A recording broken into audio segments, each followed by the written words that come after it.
way if anybody needs a chair, and feel free to move around as needed, as we get going. But, so if you would please silence your cell phones for our speaker, and I am going to invite Hal, are you, yes, you're going to pray for us. Good afternoon, everybody. Yes, I have a suit and tie on today. Yes, we are. Well, I'm getting countercultural again, you know, so. I do want to remind you, I'm the invocation chairman. The reason I pray a lot is because I forget to ask too far ahead of time for somebody else to do it. But it's not heavy lifting. You just get up here and say what you say, not to impress anybody. You just talk to God and ask Him to bless us. And you know, if you're not a Christian or you don't claim to be a Christian or you're another religion, that's fine too. Because I think the great thing about Rotary is we can be Christians and who we are. And it's just we used to have a great prayer from Mick Lurie, who was, of course, Jewish, and he's passed away, God rest his soul.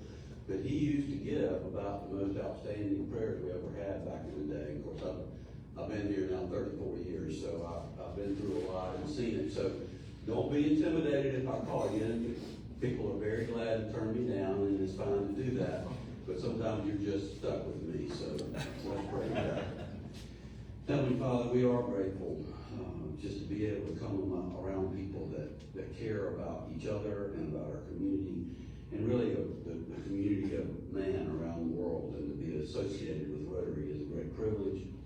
And we thank you for that, and we pray today as we enter into this and hear about the business community and what's going on through Carl, we pray that you would help us understand that really business is a way of blessing our neighbors. To be good at it, to serve our customers and clients well is very important. To lift others up that are coming along, those of us that have been in it for a while. And it really is the way that you set us up. You said the world would know you if we could be unified in our purpose. And in a lot of ways, that's what Rotary is all about. And through the four-way test really describes what was written in your scriptures to tell us how to act and how to be towards our neighbors. So because we're human, because we're not perfect, far from it, we try, but we don't always do so well. And Lord, when we don't, remind us of that. Use our friends to hold us accountable. When we're being jerks or being stupid or being selfish, Lord, it's so easy to do and every day. And so we do ask that you do that and to be inspired by the four-way test to ask those questions.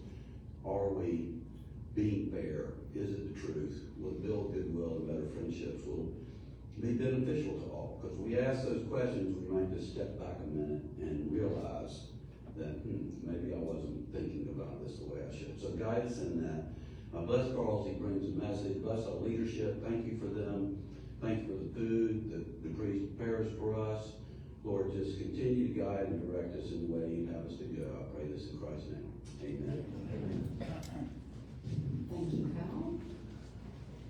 I forgot I'm driving. Let me see here. Okay, yep. All right, so now here we have our national anthem, and I am not going to sing it out, so I'll expect you all to do that.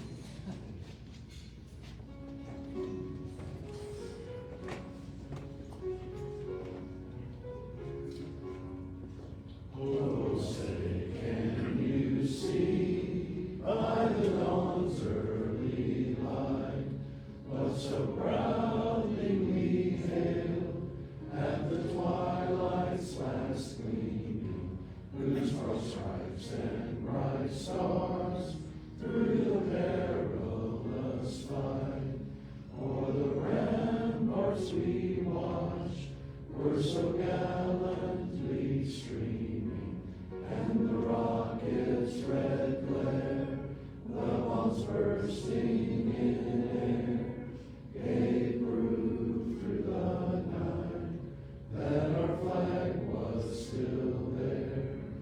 Oh, say does that star-spangled banner yet wave o'er the land of the free and the home of the brave?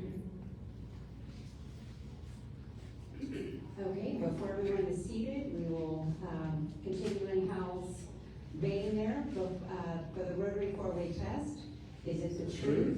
Is it fair to all concerned? Will it build goodwill and better friendships? Will it be beneficial to all concerned?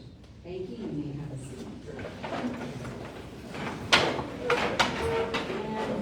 And then we've got, I think, Billy's up here by himself, so everybody needs a chair. He's going to love to have you sit with him. So if you guys come out of the buffet line, turn right. Okay. For our visiting Rotarians and guests, let's see, Adam, you got it? Good afternoon, everybody. We've got 3 visiting Rotarians today. First, we have Melanie Matthews from 5 Points. Will you please stand? Welcome. And we also have Chris and Ann Culbertson from the Manhattan Rotary Club.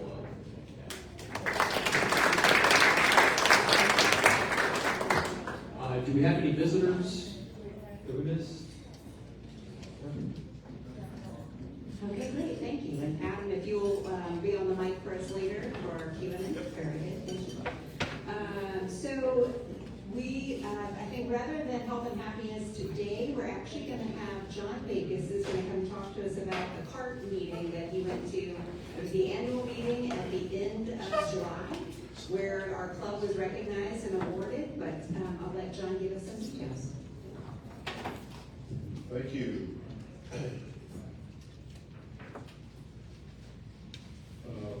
We have a lot of new members that have joined our club over the years, so I'm going to give you a little bit of brief history of our CART fund, and then I'm going to tell you about our most recent annual meeting. CART started 30 years ago when Rotarian named Roger Ackerman came up with an idea that members of his club, which was the Sumter Rotary Club, could put their pocket change in a bucket and start raising money to raise money for Alzheimer's research. So he started that, and then after he got going in his club, he went club to club in our district, got approval from the district, and then went club to club, trying to convince every club in District 7770 to participate. Took him a long time to do that. And so the first few years didn't raise a lot of money because it was mostly pocket change, but it started to grow, and then we started to expand into the western South Carolina district, and then into North Carolina, and then into Georgia, and then into Virginia, and most recently, Florida has joined, and that was huge because there's so many Alzheimer's cases in Florida. So now, after 30 years, we have clubs in 31 states across the United States participating. One of the clubs, as far away as you can get on the coast of Southern California, was one of the top 10 donors. So it's real. We're all over the country now, and money's coming in from a lot of different places.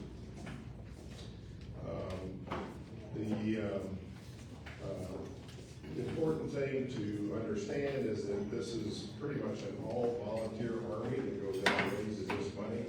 There are 2 employees. One is a full-time director, and then this year, for the first time, she has an intern helping her.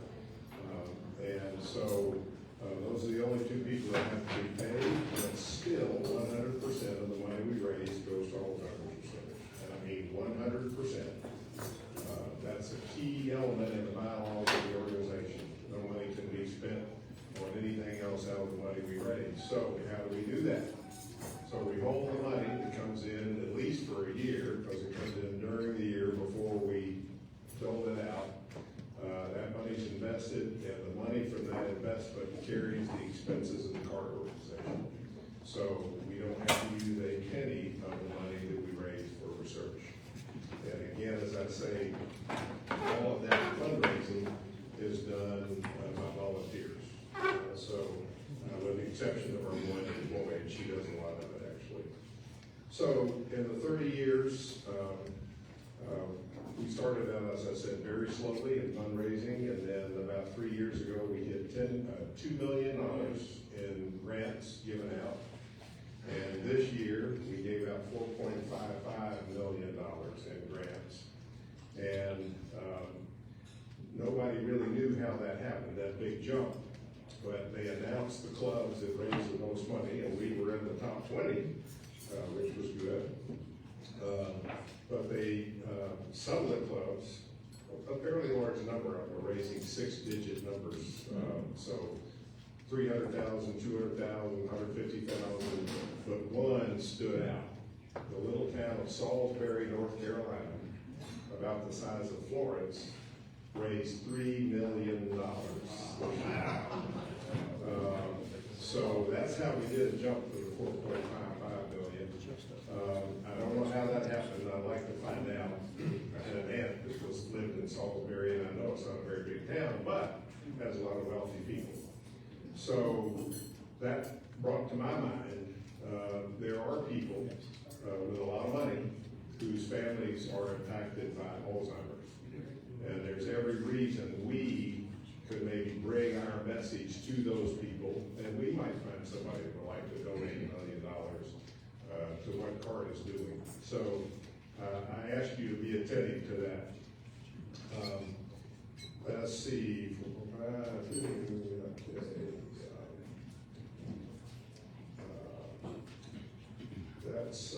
That's all of the history I'm going to give you right now. So I'm going to tell you just a little bit about the awards and how the money's going to be spent this year, or it has been spent. We've actually given checks to each of the researchers. There were 200 applications for grants, over 200, 230 or 40, and we awarded 10 researchers money. Most of those grants were $500,000. There were a couple of them at $250,000, but all the rest were $500,000. So that was a big deal. We hadn't given out any $500,000 grants before. So this year we gave out 10 in the $500,000 range. One of the things the researchers talked about is the cutback in funding from the federal government for research. It's getting pretty desperate for them. The National Institute of Health is giving very little money out now and only really giving it to proven research lines.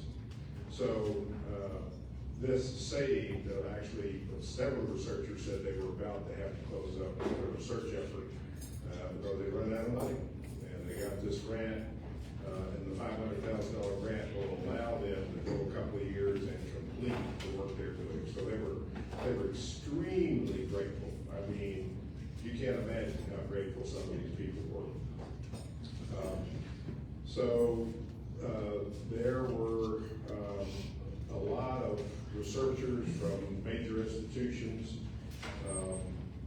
The largest grant was given to Hongbu Jian. Obviously, she's Chinese. And you will find, I'm going to go through a couple of names, a lot of these people are from foreign countries. And so, obviously, people from other parts of the world can come to this country and help us in the research fields. And some of them are doing great work. She got $500,000, and she's studying how OXMT-DNA activates T cells and disrupts microglia and Alzheimer's disease. So if you understand that, congratulations. But anyway, much of what went on here was people telling us about things they're doing that we had no idea what they were talking about. But each researcher presented, and we got to learn a lot about it. She is with the Versiti Blood Research Institute. The next one was at the Oregon Health and Science Institute. The next one was the University of Texas, University of Pittsburgh, University of San Francisco, Tufts University, Syracuse University, Harvard University, and one other, Harvard and California University. So, no, excuse me, Columbia University. So the enthusiasm among the recipients was just palpable. I mean, you could just feel their excitement. But it was also that way among the Rotarians who were in attendance. There were 145 Rotarians at the meeting, and there was so much excitement and so much energy. It made you feel good to be there. Dave Becker was there with me. He's here somewhere. Yeah, there he is. And I think you felt it too, didn't you, Dave? It was just huge energy in the room. Very appreciative and a lot of really smart people. Yeah, really smart people. And the kind of interesting thing too that I will mention to you, each person did a presentation, and you could see on the faces of other presenters when somebody said something that they were doing, some guy would look at them like, oh, maybe I need to talk to you about that. So there was a lot of interchange. They were very willing to talk about what they were doing, and very helpful to those of us who were volunteers trying to understand what was going on. So I hope you feel a little bit of the energy David and I felt at the meeting, and there's a lot more to do. Oh, one thing I learned, and I hate to say that, one thing I learned that everybody might be interested in. Since my father had Alzheimer's, I've always been worried about the hereditary nature of the disease. But what they said was it is a random disease. It can be hereditary. There is one gene, the APOE4 gene, is usually an indicator that you might get Alzheimer's. But they said that the only place where they feel it is hereditary is where a parent has it, and then a child gets it early onset Alzheimer's. In that case, it may be hereditary. Otherwise, they said it's pretty random. So I was much relieved about that. Thank you, John, and just you're making me think too that I believe, Andy, one of our one of our scholarship students is studying Alzheimer's research here at USC. So I think for next year, we'll think ahead and get in touch with them and make sure, because I'd love to see more connections to what we're doing here at the university with that work. But thank you so much, John, for going, and Dave for going. And if anybody else, has an interest, we get emails, and we'll just make sure that you all are getting the information and the updates as they come. And now I'd like to ask Margaret Clarkson to come up in our theme of Meet Your Board and do a little intro, and then we will have our show. Thanks, Laura. I thought you forgot me. I'm standing here, all these gorgeous people in their suits. It's just a lovely thing. I haven't seen it. I haven't seen Billy Canny in a suit in a really long time. So this is kind of rocking. So anyway, it's great. So Laura asked me to do two things. One, talk about what my role is as your board member, and that is, it's fellowship, and that's greeters and organizing social events.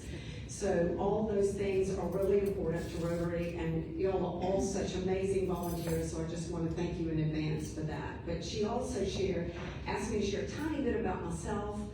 The wonderful thing about Rotary and about organizing these social events that I've learned is you have an opportunity to spend more time with people outside of these meetings. I love these meetings, but we don't have that in-depth, like 20 minutes to really learn about how Carrie's knee is doing, and how her daughter's doing, and how everybody's doing, and it's a really great time. So I'll just tell you a tiny bit about myself. So I'm married to a lovely Englishman who's semi-retired. He was an international investment advisor. We have a 22-year-old who is, she's almost off the payroll. She lives in DC, so it's super close. We're really close, but we're kind of not, her daddy's really weak to her, so I don't think that's gonna happen anytime soon. So I grew up in Columbia. I went to USC, go Cox. My first job was at WIS TV. I was a television producer, and then I got hired away to go work for the #1 CBS station in the country, and that was in Jacksonville, Florida, and that was just a wonderful thing. I lived on the beach. And then Marvin Chernoff here in Columbia somehow lured me back, and I ended up leaving Jacksonville, leaving all my friends, leaving my beach place, and went to work for Marvin for 4 years, which was awesome. And then what happened is I kind of looked around Columbia. I was 28 years old, And I thought, I kind of just don't know what to do with myself. I'd already worked for the top TV station and the top advertising agency, and I didn't know where I was going to go. So I decided to go backpacking for a year all over Europe, and that was awesome. And I came back 12 years later with a child and a husband. So there you go. So we got married at Trinity. I dragged him back. We got married in Trinity. He doesn't understand 102 temperature. I mean, someone explained that to him. And he also doesn't understand that it doesn't rain every day here. So he begins to turn the sprinkler system on in our house. So when you go by our lawn, it's all brown. Blame him. I really, I don't know why I put him in charge of the lawn. So we lived in DC. It was completely awesome. I worked for the International Conservation Caucus Foundation for 10 years. I was generating corporate sponsorships. And in between then, we moved to Singapore for 2 years. So we were DC total, didn't give up our house, but moved to Singapore, and my child was 4. And what I didn't understand when we moved to Singapore is that I was now what was called a trailing spouse. So that meant I could not work, and that was like a new thing for me. So I really honestly, there are so many organizations that are created for people who are the trailing spouses, and I just really I don't know, I just didn't fit in there. So I ended up using some contacts that I'd made in DC. One was the ambassador at large, who was a good friend of the Singaporean ambassador, and he helped me create the first and only urban biodiversity butterfly trail in the world. And it runs down the main shopping street, which is like Fifth Avenue in New York, but it's called Orchard Road. And the thing about Singapore is it's tropical, so it rains a lot, and so you have a lot of plantings, and there are butterflies that return to the island after 40 years of industrialization, and so it was a beautiful thing to do that. So we moved back. We moved here in 2015. We moved right before the flood, which was monumental, and that was something. And my child went to Heathwood, which was just really sweet. And then my brother Andrew said when I moved back, you got to do 3 things. You have to join Columbia Rotary, you have to join Columbia Sailing Club, and you have to join University Associates. And so I did all 3 of those, and they have been just a wonderful, wonderful introduction back into my hometown. As you know, I work for an architect firm. I do business development for LS3P. I've been there 8 years. It's just a wonderful thing. So this is my second term serving on the Rotary Board. I served under Stephen Creech, where is he? He's right here. Stephen very smartly brought in the Bocce Bash. And so I got to be, I thought I volunteered. I was voluntold. My brother got together with Stephen at lunch one time, and all of a sudden I was the chair. So I was the chair 2 years in a row, and thank you, Stephen, because now that's a staple of our club, and it's been an incredible thing, and your foresight is just really wonderful. So part of what I do is also the greeters, which is really great. We've got people kind of already working on that, but the social events, what y'all don't realize is we don't have a large budget for social events for the club, and that's why I'm always sort of asking donors for contributions and what they can. And Frank Brown, there's so many incredible people, Catherine Davis, that have always contributed. And I'm just really grateful because we can't do those events without you. But what I'm going to do in the next couple of weeks, I'm going to put a flyer on your table, and I'm going to ask for ideas, because what we like to do is we like to do more events in members' places of business. Like when Rita Patel was a member, we did a wine tasting in her lobby of Hotel Trundle. And that was awesome because a lot of us don't need to stay in a hotel in Columbia, so we had never seen the inside of that. And it's a boutique hotel. It's a beautiful thing. We have been at Southern Way out on 378. That was fun. And then, of course, last year we did a bourbon tasting at LS3P. So be thinking of ways to support our own members, but also be thinking of ways, fun things that y'all would like to see us do. And I think that's it. Thank you, Laura.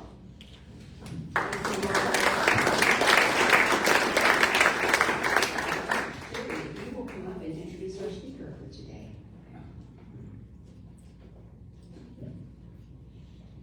I talked to Carl last week for a few minutes, and I told him I was probably going to have to introduce myself to everybody in the room, because this is only the 3rd time I've been. In the last 18 months, I've been recovering from a leg injury, and I didn't drive a car for 8 months, so it's a little difficult to bum rides all the time. But I'm here today, but my real job is I'm the president and CEO of the Greater Irmo Chamber out in Irmo, and so they asked me to introduce my friend Carl. And he and I have worked alongside each other in the chamber industry for just over a decade, and I think you've been in it a little longer than I have. But there are 5 chambers in Lexington County alone, and then you throw in Newberry and Fairfield and Blythewood and all of the surrounding communities. We are all small chambers and could not do the work that we do without Carl and his team doing the work that they do on a much grander scale than any of us could really do. I have one employee. I've had one employee for 11 years. So, when you do chamber work, it's very tough work, but it's also incredibly rewarding work. But his work with the Association of Chamber of Commerce Executives, he serves on the board with them. His work at the State House and everything that his team do really helped me support my business community. He's a girl dad, so say lots of prayers for him. And I'm going to let him have all of the time, but if you will please welcome Carl Blackstone, the President and CEO of Columbia Chamber.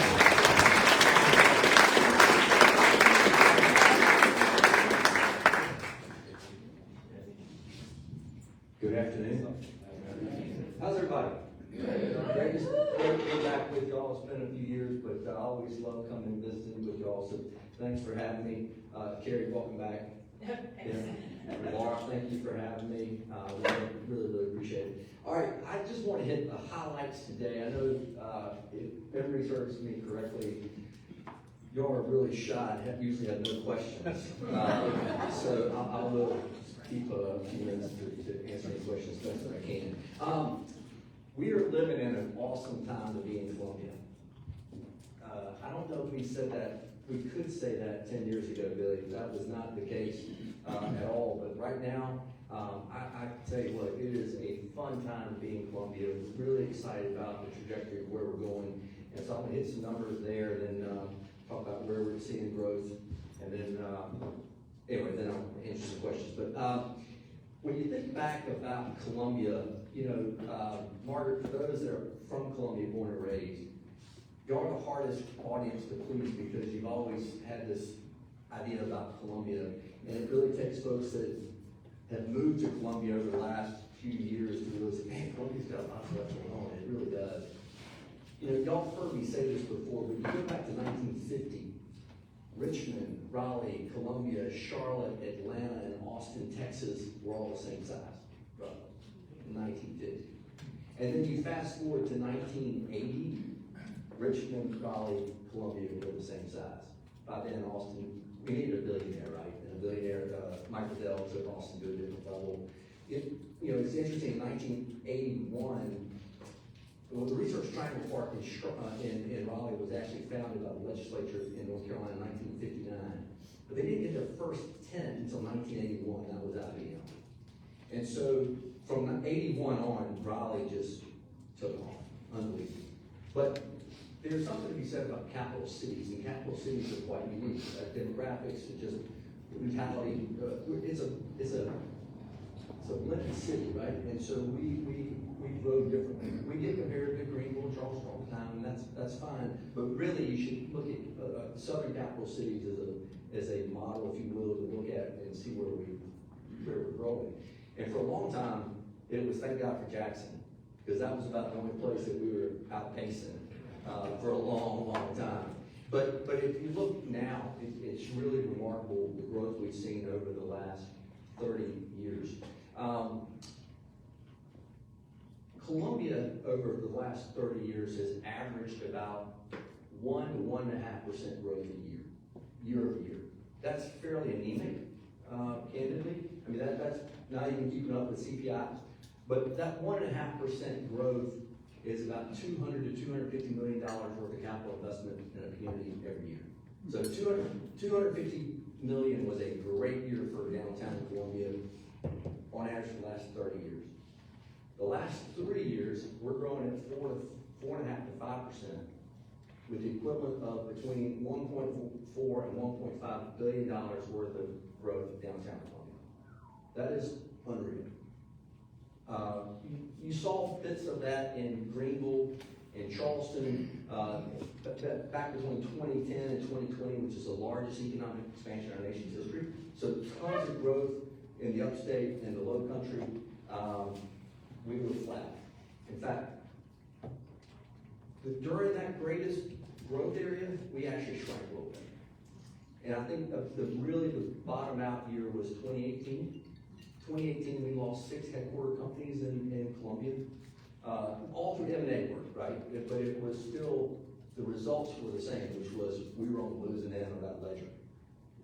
Palmetto Health was bought by Prisma, they moved to Greenville. Scanner got bought by Dominion, headquarters moved to Richmond. McNair Law Firm became Burr Foreman, moved to Birmingham. Spirit Communications got bought by Segra, moved to Charlotte. South State merged with the bank, headquarters in Florida. Again, the overall impact from a jobs number was not huge. It was the jobs that we needed most were the ones that left, which are the C-suites. And so, you know, everybody that tracks government numbers, there's a 2-year lag and everything. And so it was 2020 was the year that really was, we saw the numbers in place. Richland County ranked 45th out of 46 counties in income growth. Anybody from McCormick County, Lee County, Allendale, all outpaced Richland County that year in income growth. The only county that didn't was Hampton County. That was a sad statement, right? But looking at the numbers, it's like, holy cow. But the good news is, we got that behind us. And I think a lot of it was timing. Timing is everything in most communities. And so if you look at what took place, yes, we had an election in 2020 and we got new representation, but really it was the councils. Steve Benjamin, great friend, and he had great ideas, and it really, he saw the vision of Bull Street. He saw the vision of incentivizing student housing. All these things took place under Steve, but they didn't have the councils, both at the Richland County side, nor the rest of the council, to really understand and appreciate the value of economic development in the community. And so since then, we've seen tremendous growth. But that growth has also resonated throughout this community as well. If you go back over the last 30 years, the MSA, the Metropolitan Statistical Area, is basically Batesburg, Leesville to Camden. Okay, so just give or take. 30 years ago, the MSA in Columbia was 450,000 people. We're right now right at 900,000 people. So in the last 30 years, we've doubled the size of this greater community. In fact, today, we're seeing 28 people a day moving from Batesburg to Camden. 28 people. And the projections from the Board of Economic Advisors for the state says we're going to see 90,000 more people in Columbia in the next 9 years. That is a tremendous amount of growth. It's phenomenal, right? So, but with growth comes growing pains. And so I think we've got some, there's some challenges ahead of us, but I tell you what, I'd rather have those challenges than the challenges we had the last decade or so when we were losing people. And so that growth comes, we're going to see growth, some of it downtown. Obviously, we're seeing, student housing after student housing, that's all. The university was actually masked a lot of our growth for the last 20 years. The university has doubled its size, and there are 40,000 kids, 8,000 freshmen. Coupled with, Mark mentioned the flood of 2015, took out 600, 700 units of housing in the marketplace. And so we still have not rebuilt Camden enough housing to fit everybody. So where we're going to put people, where they're going to live, students continue to grow, which is great. That adds to the vibrancy downtown. I would have lost money, candidly, 15 years ago when after the Scana building was emptied and they put a student housing, I was like, great, we're gonna have quarter night keg nights and stuff on Main Street. But of course that didn't happen. It was amazing, the inflow. And now to see those 2 cranes, where's Joe when we need him? And you see all the cranes that we're seeing in the air today is phenomenal. But those two housing units going up, on the 1400 block of Main Street is awesome. A 26-story and a 22-story, total of 2,200 units going up on that one block with a 3,000 space parking garage. That's awesome. That's what we need to see, the density, with people moving downtown, people attracting more investment. And because of that, Daniel and the city council was able to recruit new hotel coming in, the Grand Bohemian going in is gonna be phenomenal. But it took, everything's about timing, as I mentioned. Mayor Redmond went and met with Mr. Kessler with the Kessler Group 3 or 4 years ago to show him property in downtown Columbia. And Mr. Kessler was very polite and gracious and said, you know what, Daniel, y'all are still 5 to 10 years away from us investment. We like Columbia, we want to put it on our radar, but it's not there yet. And so the old city water building came available, they put that property in the market, and so Daniel, if nothing else, he's tenacious. He called Mr. Kessler back and said, hey, we want you to look at this property. And Mr. Kessler said, listen, I'm busy for the next 3 months. I've got one night that I can come to Columbia. It's a Friday night. We can meet on Saturday morning, then I got to bug out. So Daniel said, absolutely. Time. It was Alabama football weekend. We had thousands and thousands of people on Main Street for Soda City. So Mr. Kessler walked Main Street Friday night, came in on Saturday morning and saw thousands of people and said, and they had just announced those 2 high rises going up across the street. And Mr. Kessler said, we're in. That's what it takes. Well, it takes some salesmanship as well from Daniel's part, but the fact that he was tenacious. So anyway, we've got great things happening. And so the growth is going to, what you've seen, the growth we've seen over the last 10 years is going to be replicated over the next 5 years. Obviously, the people moving downtown, the people moving all across the metropolitan statistical area is great, but we got to figure out where to put it. Where else are we seeing growth? Right out this door today is going to be the fastest changing part of downtown Columbia you've ever seen. With the William Street extension coming in right behind us and going all the way connecting to Blossom Street is great. And the Gideon family working with the city and the waterfront folks, getting that park, the 100-acre park, that will be planned by the end of this year. We'll have that river walk, which will be 27 miles of contiguous waterfront walkways, be the largest path in the country. And then connecting that back to Bull Street through Elmwood Park is going to be phenomenal. And so what I think our leadership in our city has realized that parks matter, living space matters, especially when you're trying to attract young talent. If you want to be the best place to work, live, and play, you got to have all three. You got to have great employers, you got to have a great community, you got to have a place to be outside. And so Finley Park and all the parks they've invested around town is part of that strategic plan is really to invest in outdoor space and livability, and that pays off big time.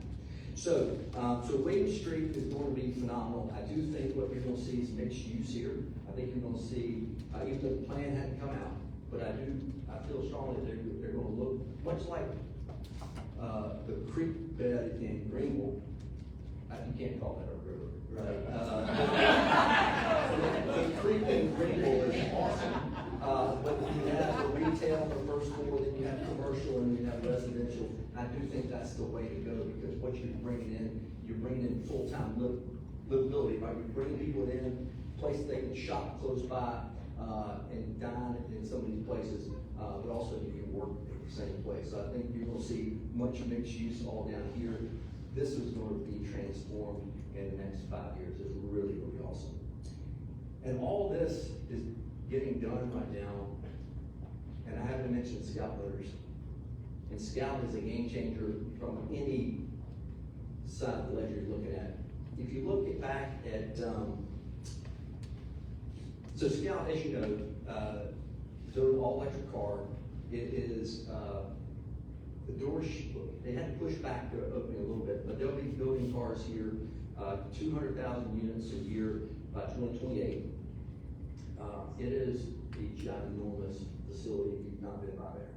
I mean, you can see it when you're going up 26, but if you really want to take a look, take a left onto Blythewood Road and go about a mile and a half down, there's a bluff overlooking the whole facility. It is humongous. It's 3 million square feet under roof. It's the biggest building I've ever seen. It's 3 million square feet.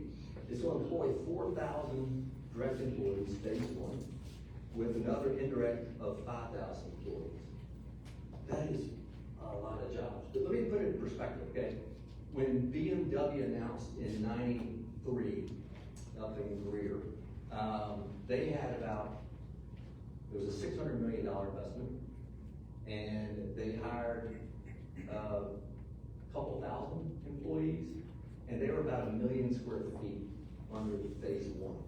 Well, our phase one is 3 million square feet, $2 billion from the company investment into Richland County, and the state put in another 1.3 billion. That's a lot of money.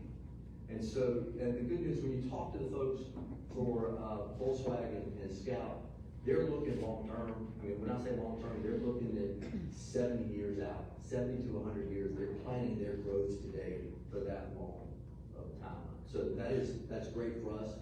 There's a lot of noise about EVs, and I get that. But they're not coming here and they're not going to pull out. They're going to double down on their investment. I fully expect phase 2 and phase 3 will come later on, hopefully in the short term, but you'll continue to see that area grow for decades to come.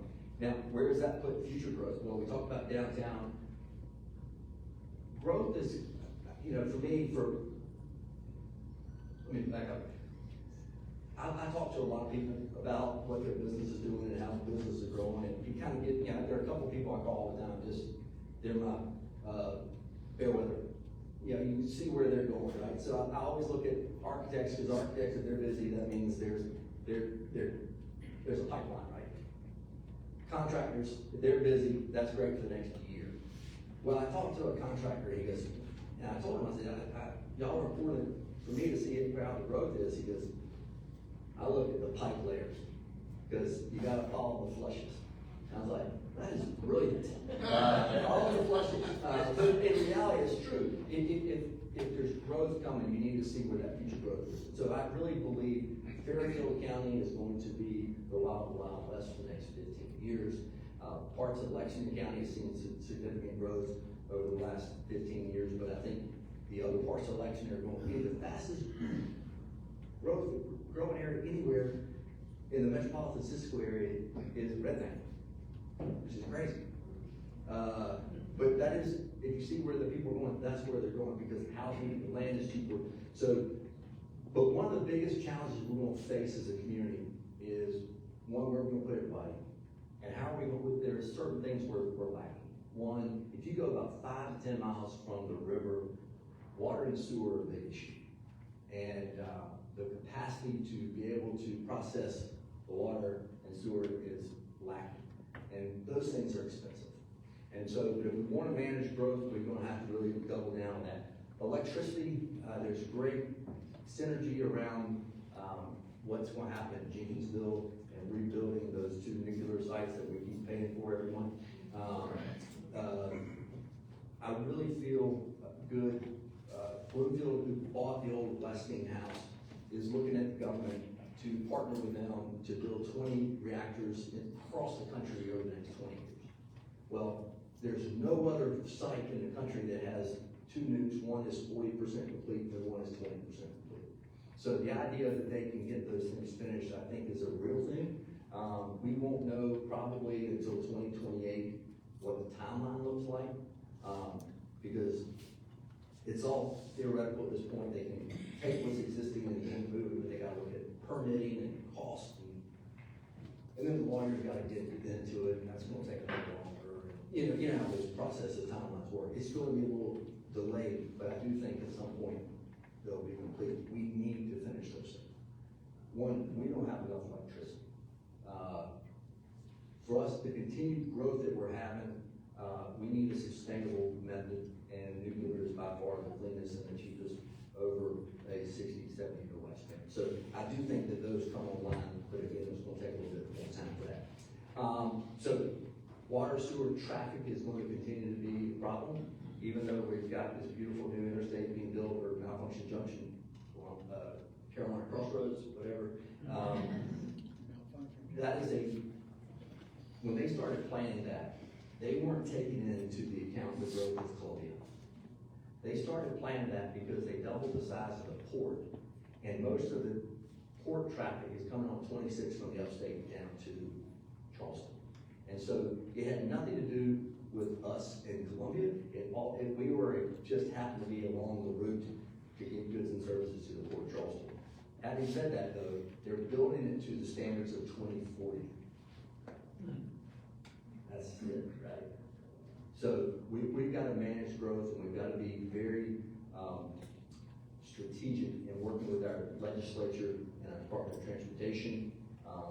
They've spent billions over the last few years on infrastructure projects around the state, mainly 95 and 26. There's, other than right around Scout, there's not one penny dedicated for growth around 77. And that is one of the fastest growing areas of the state, is between here and Rock Hill. So we've got to start planning and thinking. And so one of the things we were able to do this year at the chamber, we brought in the leadership for both Lexington County, Richland County, Fairfield County, and Kershaw County. And we met with a futurist. And I know I get this class look whenever I mention futurist, because I too thought it was a glorified palm reader. It is not. It is someone with strategic vision and thinking about the economics and the growth area. So we spent time with the futurist and thinking about ways that we need to grow as a community. And we brought in the leadership for these 4 counties, because where Daniel may talk to other mayors and council members may talk to other council members, and Todd meets with his superintendents around this region all the time. But collectively, we need to sit around the table with the business community and say, let's start thinking long-term of what we need to do to start planning for the next 15 to 20 years. Because it matters. If you don't start today, you're well behind. And so as we go forward, the next 6, 8, 12 months out, we're going to be spending a lot of time, Laura's heading us up in the chamber, but we're going to be spending quality time with leadership around this community to really start thinking about, avoid stepping on backgrounds, thinking about the infrastructure needs, and maybe we can create a joint water and sewer commission that can help the bonding capacity for this region, so it's not on one county to keep paying for everything. We've got to start thinking differently on how we solve some of these problems, because the problems are just getting more expensive. But timeliness is an issue that we're going to have to really focus on. So, so growth is an opportunity if we plan well. I do think that we have all the ingredients right now to continue this growth, and the trajectory is phenomenal. Once we start seeing the suppliers come in from Scout, it's going to put enormous amount of pressure on our education folks. Todd and his team are doing great. Listen, Todd's doing a phenomenal job at R1. I could not say that 2 years ago. I wouldn't have said that 2 years ago. Todd is doing a great job with his team. Kim Moore at Richland is doing a great job. Collectively with Greg Little and the folks at the technical college system are doing, is going to be the key for us, making sure we have the right workforce to keep up with the growth. Yes, we're going to see a lot of people moving in, but we have to step up our game as it relates to having talent ready to go to work within the business community. So those are some, I just say that those are focus points that we're looking at the chamber.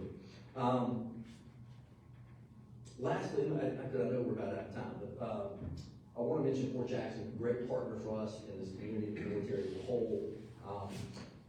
Fort Jackson, you know, y'all heard me say this, but it started as a public-private partnership in 1916. There were 5 business guys with the chamber that raised $50,000 and bought 1,100 acres of land and donated to the War Department. And in that time, today, as a matter of fact, the military as a whole is about a $7.5 billion impact on our economy every year. So they graduate 1,000 troops a week at Fort Jackson. Each graduate brings about 5 people to their graduation. That's 5,000 visitors a week. That's heads and beds folks. That's tax dollars. They're doing great things in this community. But we've seen since 2020, a 20% increase in FTEs at Fort Jackson. So we're at 9,200 full-time employees out there, which is great. They're one of the largest employers in this community, but it's a clean industry because you don't get to see them. Most of those troops don't get off. Well, you see them at the airport and they're looking pretty pale and nervous before they go for their first day for basic training. But they're a great resource. Combine that with our military at the hospital, but also at McIntyre, who does a great job, and we're working hard at McIntyre to continue to grow. Hopefully, knock on wood, we'll see some growth out there in the next year and a half, 2 years. So, with that, I'm happy to answer questions. I know I flew through things, but let me just say this. We're in a great spot. I'm really excited about this opportunity ahead of us in Columbia. It's now we just got to go and get to work, and it's going to take a lot of cooperation, a lot of patience, but a lot of time and energy to focus on that, because this is what's going to be important. If we want to maintain the Columbia lifestyle, I love Columbia being a very large, small town. I don't want to be Atlanta. I don't want to be Charlotte. I want to be Columbia. But in order to keep it feeling like this way, we've got to work with our elected folks to make sure we have the right plan in place. So with that, happy to answer any questions. Yes, sir, Judge.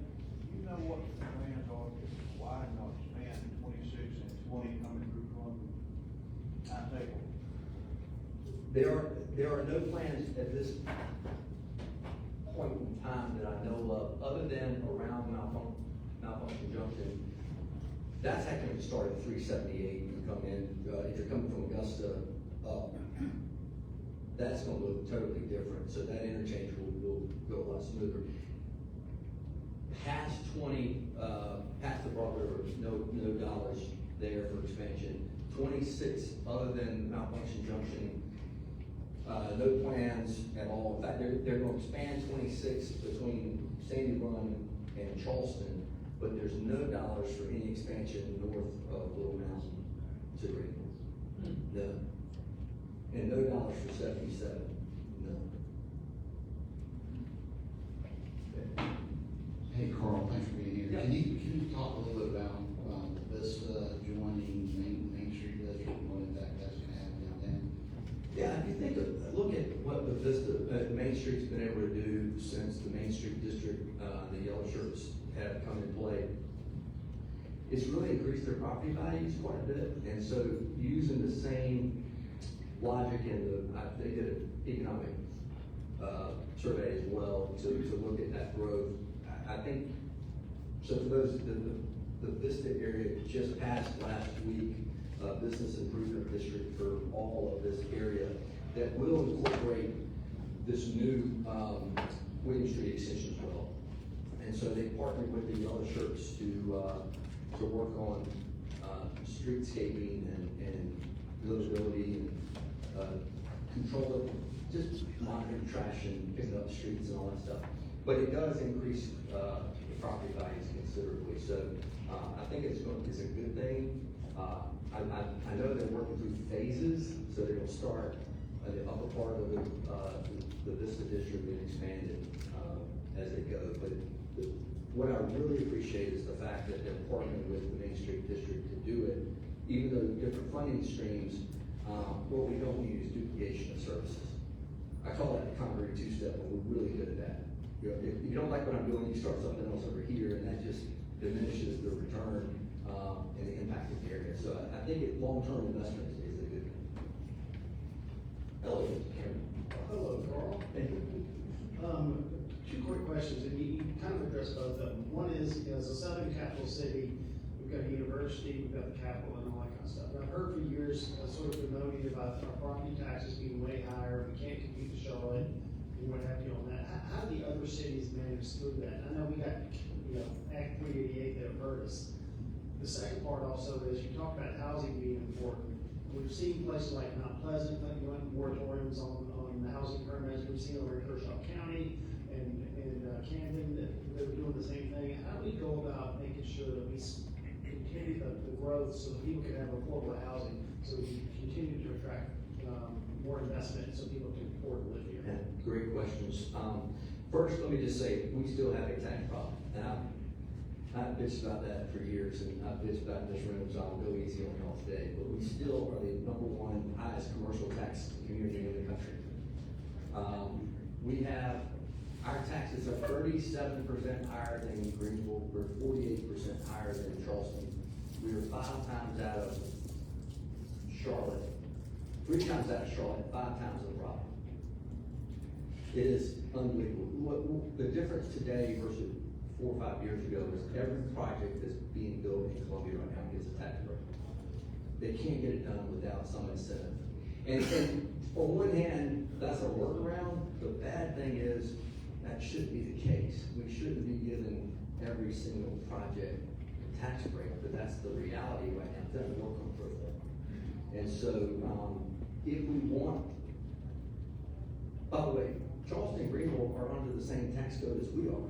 So it's no different. We have a higher, now, capital cities are unique, as I mentioned earlier, and that's part of it. We do have a ton of government buildings that are non-taxable. We have state, local, federal, properties that are non-taxable. We have the same number of churches as Greenville and Charleston. One of the biggest issues we have is the number of flat surface lots. We have as much surface parking in Columbia as we do non-taxable property. And we really need those to be infilled. We need those to be seek growth areas and income producing properties versus just parking lots. The other question, what was the other question? Housing. Oh, housing is gonna be, we're seeing all the student housing, the 26-story building on Main Street is not student housing, it is market rate. That doesn't mean students can't live there, but it is different amenities, but it is market rate. You're gonna continue to see a bunch of those. It was interesting when we brought our futures in, we we connected with my counterpart over in Chattanooga. Chattanooga back in 2009 saw a very large Volkswagen manufacturing facility located in Chattanooga.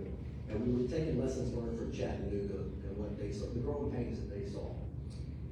And we've got to focus on all layers of housing if we want to get it right. Yes, we need workforce housing. Yes, we need starter homes. Yes, we need different varieties. But we also need multi-million-dollar homes. Because what happens if you don't include them in your plan, then those that can afford $2 million home are going to buy the inventory of the ones that somebody else could buy down below them. Or, so you basically create an inflationary issue around housing because you're not building it right. So we've got to think through where that housing is going. And quite frankly, I think the city and county have done some good planning, but we're going to need to do that with the rest of the counties as well. If we want to, we need to start thinking about infrastructure first before we build 400 homes here and across the street another 500 homes, and then the third developer comes along and they get screwed because they got to put a four-way road in. The others didn't have to do that, so we need to start thinking where we're putting infrastructure. If you're putting 1,600 homes down a 2-lane road, hello, you're gonna have some problems, right? And so you gotta build that into the plan and make sure that you've got turn lanes and traffic signals, all that stuff that's what they do, but we just gotta enforce those a little more evenly, in my opinion, across both Kershaw, Richland, Lexington, and Fairfield counties. One last question, we've got to wait. Okay, so the tax point that you just made, we've been hearing this I've been hearing that for a decade or more, and that it's not owing to the fact that we have so much government in this town. So what is the problem? What is the excuse? Why are our taxes so much higher than our peers?